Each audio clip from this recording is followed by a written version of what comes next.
भाइयों बहनों, मैं आपके ध्यान में कुछ ऐसी बातें लाना चाहता हूं जिनको हम सब इस वर्तमान व्यवस्था में रहते हुए भी कर सकते हैं और बहुत बड़े परिणाम उनसे हम प्राप्त कर सकते हैं।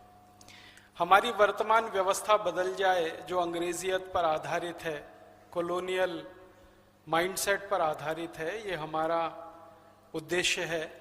लेकिन जब वो बदले तब बदले, नई व्यवस्था जब आए तब आए। नई व्यवस्था आने तक हम ऐसे ही शांत बैठे रहें, इंतजार करते रहें, उसके बजाय कुछ अभिक्रम करें, कुछ प्रयास करें और इस वर्तमान व्यवस्था में जो हमारे पास स्पेस है उसका इस्तेमाल करते हुए भारत स्वाभिमान के लिए क्या कर सकते हैं, आपके ध्यान में कुछ छोटी छोटी बातें लाना चाहता हूं। एक मेरे उदाहरण से बात शुरू करता हूं। आप में से जो न्यायविद भाई बहन दिल्ली से आए होंगे उनको ये बात की जानकारी है कि दिल्ली में एक बहुत बड़ा परिवर्तन हुआ है। इसी वर्तमान व्यवस्था में रहते हुए सारी सड़कों पर सीएनजी गाड़ियां चलने लगी हैं। आपको मालूम है कि पहले दिल्ली में डीजल पेट्रोल से धुआं उड़ाती हुई, प्रदूषण फैलाती हुई गाड़ियां दौड़ा करती थी और उनके कारण बहुत सारे लोगों को दमा, अस्थमा, ब्रोंकियल अस्थमा, ट्यूबरकुलोसिस जैसी बीमारियां होती थी। अब उस दिल्ली में स्वच्छ वाहन, अच्छे वाहन दौड़ने लगे हैं। सड़कों पर ऑटो रिक्शा भी सीएनजी के हैं, सड़कों पर बस भी सीएनजी की हैं, अन्य गाड़ियां भी सीएनजी की आ गई हैं। और दिल्ली को देखते हुए अब मुंबई में भी शुरू हो गया है, फिर चेन्नई में शुरू हो गया है, बेंगलोर में शुरू हो रहा है, अहमदाबाद में शुरू होने जा रहा है, सिकंदराबाद में शुरू होने जा रहा है। भारत के 10 बड़े शहरों में अब सीएनजी वाहन, फिर उसके बाद छोटे छोटे कई शहरों में जैसे नागपुर में शुरू हो रहा है, औरंगाबाद में शुरू होने जा रहा है, पुणे में शुरू होने जा रहा है। एक सिलसिला शुरू हो गया।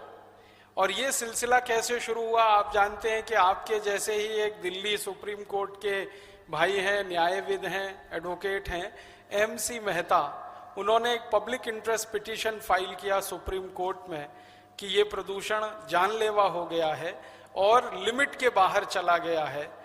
तो एमसी मेहता की पिटीशन फाइल हुई। उसके बाद centre for science and environment जैसी एक संस्था उनके साथ आई और उन्होंने सारे आंकड़े और दस्तावेज इकट्ठे करके सुप्रीम कोर्ट में दाखिल किए।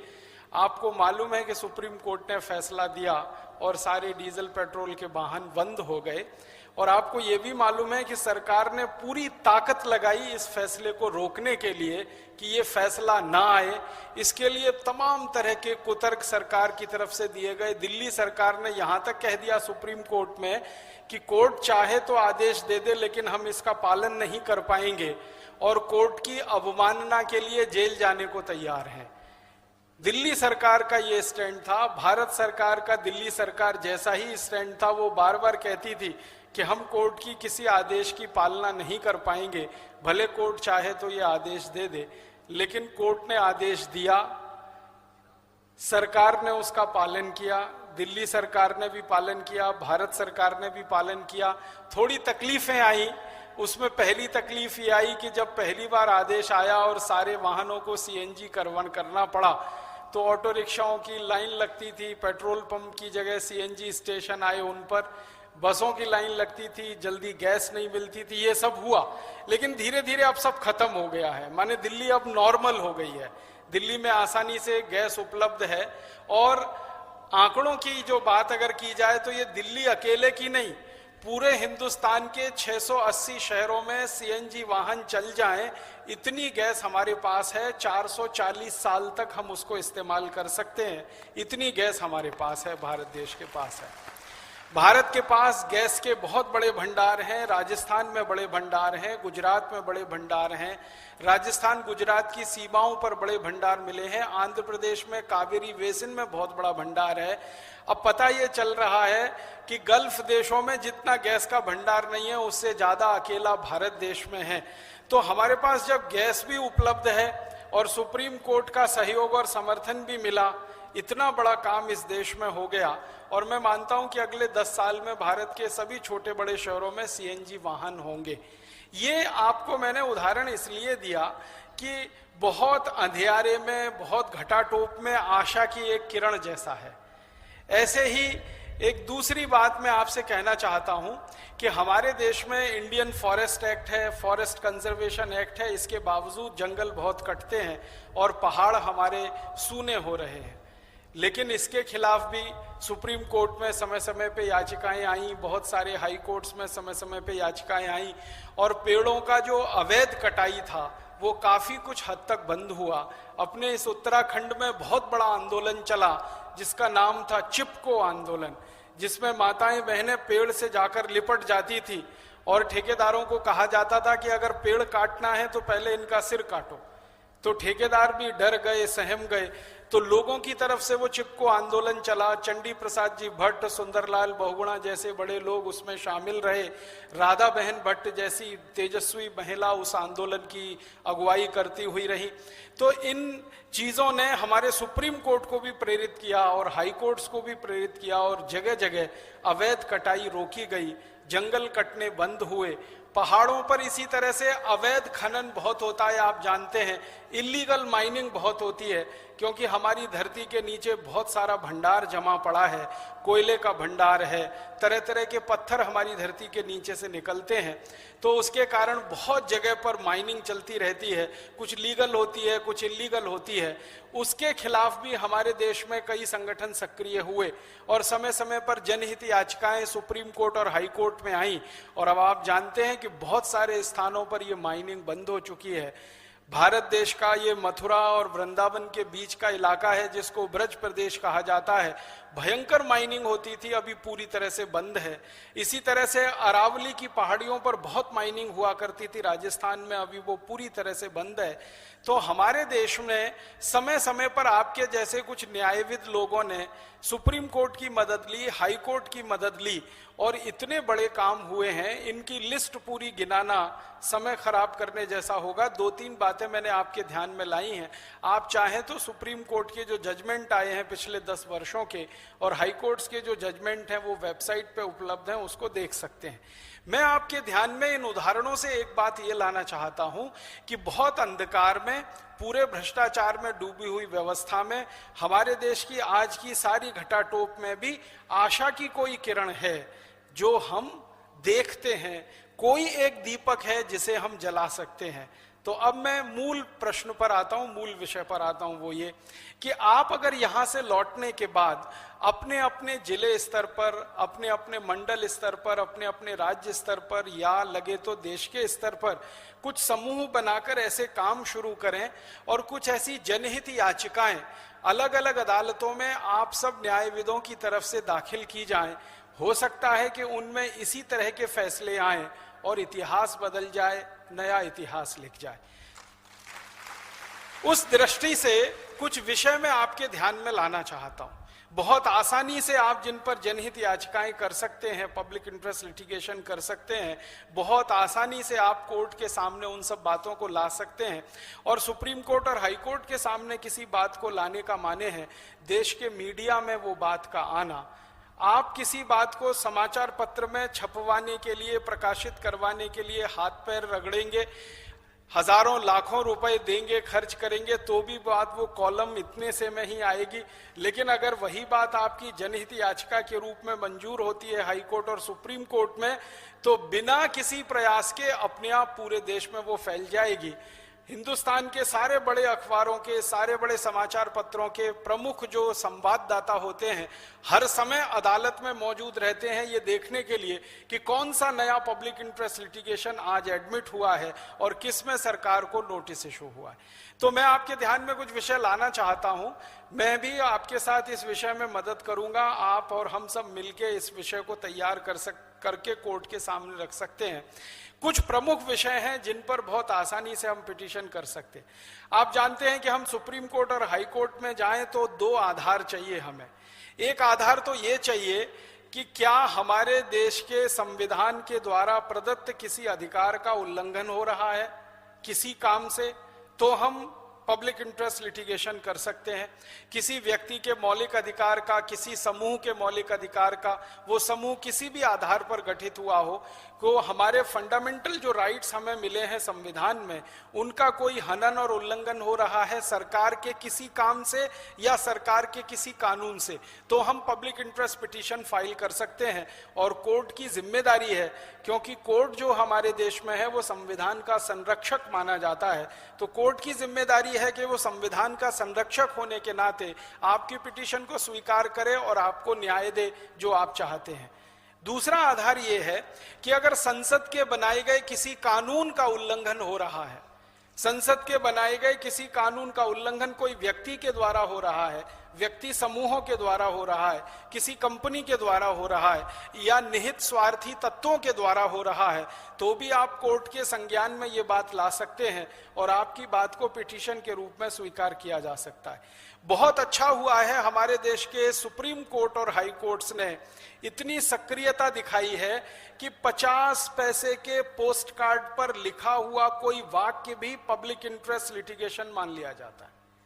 माने कोई बहुत ज्यादा खर्चा नहीं है, आपने कोई गहरी बात सीधे सच्चे सरल शब्दों में 50 पैसे के पोस्ट कार्ड पर लिखकर सुप्रीम कोर्ट के मुख्य न्यायाधीश के नाम से छोड़ दिया है, तो कई बार वो पोस्ट कार्ड जो है पिटीशन के रूप में स्वीकार हुआ है और कोर्ट ने नोटिस दिए हैं और उस पर बड़े फैसले आए हैं। इसकी लिस्ट है, सैकड़ों फैसले की लिस्ट है, वो पढ़ के मैं समय खराब नहीं करूंगा आपका। तो इतना आसान अगर हो गया है सुप्रीम कोर्ट की तरफ से, हाई कोर्ट्स की तरफ से, कि 50 पैसे के पोस्ट कार्ड पर भी PIL हो सकता है, तो क्यों ना हम इस स्पेस का लाभ उठाएं जो हमें मिला हुआ है। तो क्या क्या विषय हो सकते हैं? एक विषय मेरे ध्यान में आता है जिस पर मैं पिछले 17-18 साल से काम कर रहा हूं। हमारे भारत देश में इस समय 5000 से ज्यादा विदेशी कंपनियां व्यापार कर रही हैं। इनमें सबसे ज्यादा कंपनियां अमेरिका की हैं, फिर बाद में Germany, France, Sweden, Switzerland, Denmark, Britain की हैं, फिर उसके बाद लैटिन अमेरिका के देशों की हैं। माने यूरोप और अमेरिका की 70% से ज्यादा कंपनियां हैं, बाकी एशिया और अफ्रीका के देशों की हैं। इन कंपनियों के द्वारा भारत के हर नियम और कानून का उल्लंघन होता है, हर नियम और कानून का उल्लंघन होता है। हमारी संसद ने जितने तरह के कानून बनाए हैं देश की रक्षा के लिए, संपत्ति की रक्षा के लिए, पर्यावरण की रक्षा के लिए, सबका उल्लंघन एक तरफ से ये कंपनियां करती हैं और उसके प्रमाण उपलब्ध हैं, बशर्ते कि हम सब कमर कस के तैयार हो जाएं उन प्रमाणों को कोर्ट के सामने प्रस्तुत करने के लिए और उस पर कोई फैसले लेने के लिए। एक उदाहरण मैं आपको दूं, हिंदुस्तान में काम करने वाली जितनी भी विदेशी कंपनियां हैं, सभी एक कानून का उल्लंघन करती हैं। उनके साथ एक समझौता होता है सरकार का, जिसको आप सब जानते हैं, मेमोरेंडम ऑफ अंडरस्टैंडिंग कहते हैं। तो MOU में जो शर्तें होती हैं, एक भी शर्त को एक भी कंपनी नहीं मानती। जैसे मैं आपको एक उदाहरण देके बताऊं, हमारे देश में अमेरिका की 2 कंपनियां हैं, एक का नाम है पेप्सी कोला, दूसरे का नाम है कोका कोला। इनके साथ भारत सरकार का जब MOU साइन हुआ तो उसमें शर्त है कि ये दोनों कंपनियां जब $5 विदेशों से कमाकर भारत को लाकर देंगी, तब ये $1 भारत से ले जाने की अधिकारी होंगी। माने ये कंपनियां भारत से अगर पैसा ले जाना चाहें तो $1 ये तब ले जाएंगे जब $5 कमाकर भारत के धन कोष में जमा कर देंगे। आप जानते हैं भारत का विदेशी मुद्रा कोष होता है, विदेशी मुद्रा भंडार होता है। तो $5 विदेशी मुद्रा भंडार में ये एक पेप्सी और कोका कोला जब जमा कर देगी लाकर एक्सपोर्ट करके, तब ये $1 का इंपोर्ट करेंगे। ये इनके MOU में कंडीशन है। लेकिन पिछले 17 वर्षों में दोनों कंपनियों ने इस कंडीशन का आज तक पालन नहीं किया है। आंकड़े ये बताते हैं कि ये कंपनियां $5 यहां से लेके जा रही हैं, तब $1 लेके आ रही हैं। तो MOU की जो सबसे प्रमुख शर्त है उसका उल्लंघन हो रहा है। हमारी सरकार के द्वारा मंत्रालय ने जो साइन किया है एग्रीमेंट, उसका उल्लंघन हो रहा है। हम इनको कोर्ट में घसीट सकते हैं और बहुत आसानी से इस पर फैसला ले सकते हैं। एक इसी तरह की MOU की शर्त है कि पेप्सी और कोका कोला कंपनी भारत देश में सॉफ्ट ड्रिंक नहीं बेचेगी। पानी जो बोतल में भरा हुआ जिसको कार्बोनेटेड वाटर कहते हैं वो नहीं बेचेंगे। इनका भारत में आने का मुख्य मकसद है और एमओयू की कंडीशन है कि भारत के किसानों का आलू, टमाटर, प्याज, गोभी, पत्ता गोभी, गाजर आदि आदि जो फल हैं, सब्जियां हैं, जो हर साल 60,000 करोड़ के खराब हो जाते हैं, उनको प्रोसेस करके ये भारत में और भारत के बाहर विदेशों में बेचेंगे। प्रोसेस करके बेचेंगे, कच्चा माल भी नहीं बेच सकते, प्रोसेस करके बेचेंगे। लेकिन दुर्भाग्य हमारे देश में यह है कि इन कंपनियों का जो प्रोसेस किया हुआ टमाटर, आलू आदि का खाद्य पदार्थ है वो बहुत मामूली सा बिक रहा है और पूरे हिंदुस्तान में इनका सॉफ्ट ड्रिंक बिक रहा है जो बेचने की इनको परमिशन नहीं है। फिर एक तीसरी कंडीशन है एमओयू की, वो ये है कि पेप्सी और कोका कोला कभी भी अपने ब्रांड नेम से कोई चीज भारत में नहीं बेचेंगे। माने पेप्सी नाम से कुछ नहीं बिकेगा, कोका कोला नाम से कुछ नहीं बिकेगा, वो अपने ब्रांड नेम का भारत में इस्तेमाल नहीं कर सकेंगे। लेकिन दुर्भाग्य हमारे देश में एमओयू की ये शर्त का भी वो उल्लंघन कर रहे हैं, उनके अपने ब्रांड नेम से सारी चीजें इस देश में बिक रही। फिर एक एमओयू की शर्त है जो बहुत महत्व की है कि पेप्सी और कोका कोला वाले कहीं भी फैक्ट्री लगाएंगे और वहां अगर पानी की जरूरत उनको पड़ेगी, मान लीजिए साल में एक फैक्ट्री को 10 लाख लीटर पानी की जरूरत पड़ती है, तो पहले वो 10 लाख लीटर बारिश का पानी जमीन के नीचे डालेंगे जिसको रेन वाटर हार्वेस्टिंग कहते हैं, तब वो 10 लाख लीटर पानी निकालकर इस्तेमाल कर सकेंगे। लेकिन इनके किसी भी कारखाने में रेन वाटर हार्वेस्टिंग का कोई सिस्टम नहीं है, एक बूंद पानी भी जमीन में नीचे नहीं डालते हैं, वो सारा जमीन में से निकाल रहे हैं और गांव के गांव पानी से वंचित हो गए हैं। अगर यहाँ राजस्थान के कोई न्यायविद आए होंगे तो उनके लिए मैं कह रहा हूं, आप एक छोटी सी टीम बनाइए, जयपुर के पास एक गांव में जाइए, उस गांव का नाम है काला डेरा। उस काला डेरा में पेप्सी कोला का प्लांट लगा हुआ है। उन्होंने पिछले 4-5 साल में पानी इतना निकाल लिया है जमीन से कि काला डेरा गांव के आसपास के 50 गांवों का पानी सूख गया है। अब उस गांव के किसानों को पीने के लिए पानी लाने के लिए टैंकर मंगाना पड़ता है, 3-4 किलोमीटर दूर जाना पड़ता है जानवरों के पानी की व्यवस्था के लिए। सारा पानी पेप्सी कोला कंपनी ने खर्च कर दिया। ऐसी एक नहीं बहुत सारी शर्तें हैं। एक शर्त यह है कि पेप्सी कोला और कोका कोला कंपनी भारत में आएगी, एक भी व्यक्ति का रोजगार अगर उनके कारण जाएगा तो कंपनी की जिम्मेदारी होगी, माने वो किसी को बेरोजगार नहीं कर सकते। लेकिन इन दोनों कंपनियों ने भारत में आकर क्या किया, हमारे देश के जो स्वदेशी बॉटलिंग प्लांट थे, आपको मालूम है एक कैंपा कोला हुआ करता था, एक 777 हुआ होता था, एक फेंटा हुआ करता था, तो ये स्वदेशी बॉटलिंग प्लांट थे सॉफ्ट ड्रिंक्स के, इन सबको टेक ओवर किया पेप्सी और कोका कोला ने, खरीदा। फिर इनमें से हजारों कर्मचारियों को बाहर निकाल दिया और बहुत थोड़े से कर्मचारियों के साथ उनका अब बॉटलिंग प्लांट चल रहा है। तो मैंने आपको ये पेप्सी कोला का नाम लेके कहा, इनके एमओयू की एक भी शर्त ये नहीं मानते हैं, सब शर्तों का उल्लंघन करते हैं और धड़ल्ले के साथ भारत में व्यापार करते हैं। तो हम सब अगर न्यायविद इस पर काम करें और एक अच्छी सी पिटीशन ड्राफ्ट करें और हिंदुस्तान के अलग अलग अदालतों में, मेरा यह मानना है कि हर डिस्ट्रिक्ट कोर्ट में जहां पेप्सी और कोका कोला का प्लांट है, हर डिस्ट्रिक्ट कोर्ट में हम पिटीशन फाइल करें। बाद में वो हाई कोर्ट जाएगा तब देखेंगे, सुप्रीम कोर्ट जाएगा तब देखेंगे। हर जिला अदालत में ये पिटीशन फाइल हो जाएं और एक साथ भारत के 680 जिलों में पिटीशन आ जाएं, तो पेप्सी और कोका कोला वालों की नींद हराम तो हम कर ही सकते हैं। हिंदुस्तान से उनको भगाने की रास्ते तो खोल ही सकते हैं। उनको पता क्या चल जाएगा कि संसद में बैठे हुए 545 एमपीज जो आज तक उनका समर्थन कर रहे हैं, अब उससे बड़ी ताकत हिंदुस्तान के जिलों में खड़ी हो गई है जो इनकी खाट खड़ी कर देंगे या इनकी जड़ खोद देंगे। तो बहुत आसानी के साथ हम एक फैसला किसी भी अदालत से, आपको मालूम है हिंदुस्तान के संसाधनों के बारे में इस देश की सरकार का बहुत स्पष्ट अभिप्रेत है, वो ये कि पानी सबसे पहले खेती के लिए है, उसके बाद जानवर और मनुष्यों के लिए है, उसके बाद उद्योगों के लिए है और सबसे अंत में बचे तो गैर जरूरी उद्योगों के लिए है। पेप्सी और कोका कोला का जो सॉफ्ट ड्रिंक है